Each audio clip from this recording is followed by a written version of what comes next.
مرات كتير بكون قاعد بتفرج على ماتش مصارعة ومتحمس والماتش مولع ومعمول له دعاية وكل حاجة تمام، وتيجي النهاية تلبس في وشي تقفلني من المصارعة كلها وتكون نهاية خالية من المنطق. العقل البشري ده عقلي ده مش مقتنع بيها، فبحس وقتها ان الشركة بتعاملني كطفل كعيل لا لا يا باولو يا باولو. ايوه، انا جايب لك 8 ماتشات انتهت بشكل عبثي وغير منطقي، والترتيب ده هيكون من الاقل عبثيه لاكتر حاجه عبيطه ممكن تشوفها. يعني رقم واحد ده اكتر نهايه غير منطقيه وعبيطه انا شفتها في حياتي، ومش محتاج اقول لك ان الترتيب ده من وجهه نظري، فصلوا بقى على النبي ويلا نبتدي. رقم 8 فين بالور الديمون ضد رومان رينز في اكستريم رولز 2021. رومان رينز بطل اليونيفرسال وزعيم القبيله زي ما احنا عارفين، وكان وقتها في عزه ودخل في عداوه مع فين بالور بشخصيه الديمون كينج، فالناس اتحمست جدا للعداوه والماتش ده، لان دلوقتي عندك رومان رينز في عزه وفين بالور عمره ما خسر بالشخصيه دي، وبدا الماتش بدايه كويسه جدا وفين بالور كان مسيطر معظم الوقت، وفي اخر الماتش فين بالور طلع على الحبل عشان يفنش، الحبل اتقطع ويقوم رومان رينز يقوم بعد ما كان متدمر ومتدغدغ ويعمل سبير لفين بالور ويثبت ويفوز. يا سلام. طيب اكيد يعني حد من البلاد لاين هو اللي قطع الحبل، رغم انها مش محتاجه قطع، كان ممكن تهز الحبل بس وفين بالور كان هيقع عادي. ما علينا، مين بقى اللي قطع الحبل؟ لا مفيش حد، الحبل اتقطع لوحده. لا والله، يعني حبكه تتقطع دلوقتي؟ بجد نهايه عبيطه جدا وبلا منطق. ويلا بينا على اللي بعده.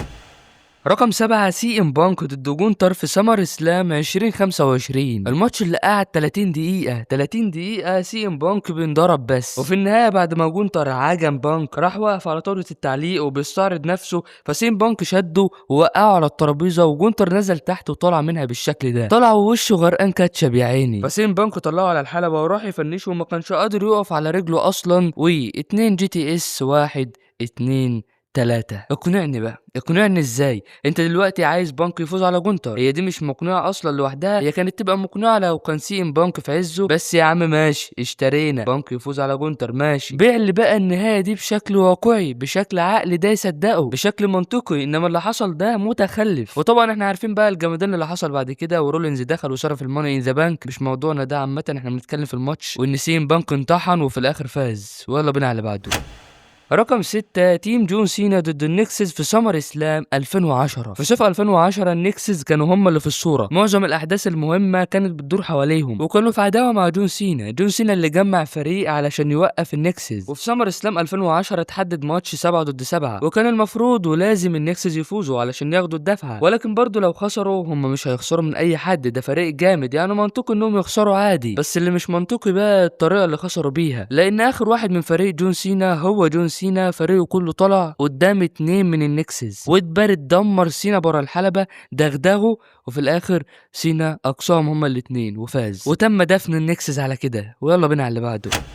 رقم 5 كوفي كينجستون ضد بروك ليسنر في سماك داون 2019 على لقب الدبليو دبليو اي. لقب الدبليو دبليو اي اللي كوفي عافر وعافر علشان يكسبه، وكل الجماهير كانوا في ظهره والسلطه كانت واقفه في طريقه، لحد ما في النهايه كسب اللقب من دانيال براين في الريسل مانيا. هيلعب ضد بروك ليسنر في سماك داون، وبسم الله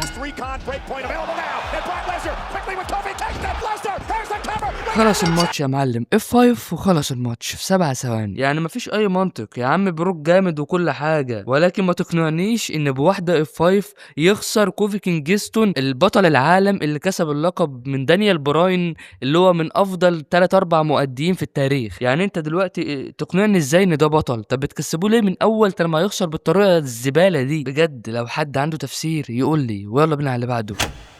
رقم 4 جاي اوسو ضد جونتر في الريسل مانيا 41 على لقب الوزن التقيل. جونتر اللي محمي من الشركة، أطول بطل قارات في التاريخ، عمل فترة مرعبة بلقب القارات، مؤدي جامد بدون نقاش، هيلعب ضد أسوأ فائز بالرويال رامبل جاي اوسو. كلنا توقعنا ان جاي اوسو هيفوز، ما كانش حد عنده شك في الكلام ده، وبالفعل جاي اوسو يفوز، بس مش اي فوز، ده خلى جونتر يا معلم يستسلم. جاي اوسو مين اللي يخلي جونتر يستسلم؟ بجد ماتش فيك جدا، وجونتر في ثواني قليله استسلم، ما قعدش حتى شويه، ده مفيش منطق بربع جنيه. ولحد دلوقتي الجماهير بتعاير جونتر وتقول له انت استسلمت، وروني بقى تسكتوهم ازاي. ويلا بينا على اللي بعده.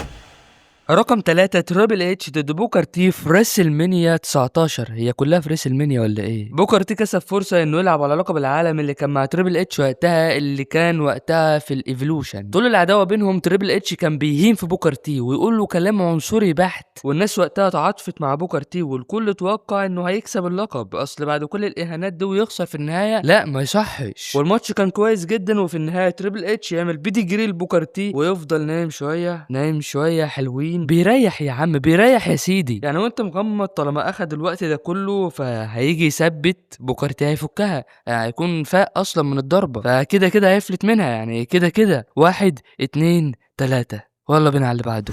رقم 2 حبيب قلبي اللي في اي فيديو سلبي لازم يكون موجود، حبيبي ده الجولدبرج ضد ذا فيند على لقب اليونيفرسال في سوبر شو داون 2020. ذا فيند شخصيه مرعبه، انبنى على انه لا يقهر، اتبنى باغرب طريقه ممكن تشوفها، المصارع اللي الفينيشات مش بتاثر فيه، المصارع اللي مهما عملت معاه مش هتعرف تعد عليه عدتين على بعض، المصارع اللي سيث رولينز واحد من اساطير المجال عمل له 5 ستومب، الستومب اللي بتوقع اساطير المجال وبرضه معرفش يثبته، المصارع هيلعب ضد العجوز الجولدبرج المصارع العجوز المنتهي. يعني المنطق بيقولك ان ذا فيند هينفخه، لا هينفخه ايه، ده هيفسيه، هيصغر له دماغه الكبيرة دي، ولكن اللي يحصل 4 سبير وجاك هامر 1 2 3 ويفوز جولدبرج على ذا فيند في اقل من 3 دقايق. طيب ازاي؟ لا انا عايزك تقنعني بجد، ازاي؟ اقنعني انا اهو يلا اقنعني يلا ازاي؟ ها انا مش داخل على الفيديو التاني، ازاي؟ عشان البتاع ده الماتش ده هيشلني. ازاي ذا فيند يا اسطى ذا فيند اللي خليفة الاندرتيكر وبتاع ده، انا كنت بقى ده انا شفت فيه نسخة الاندرتيكر الفي اي بي، انا قلت ده يفشخ الدنيا، ده عالمي ده. يلا بينا على اللي بعده.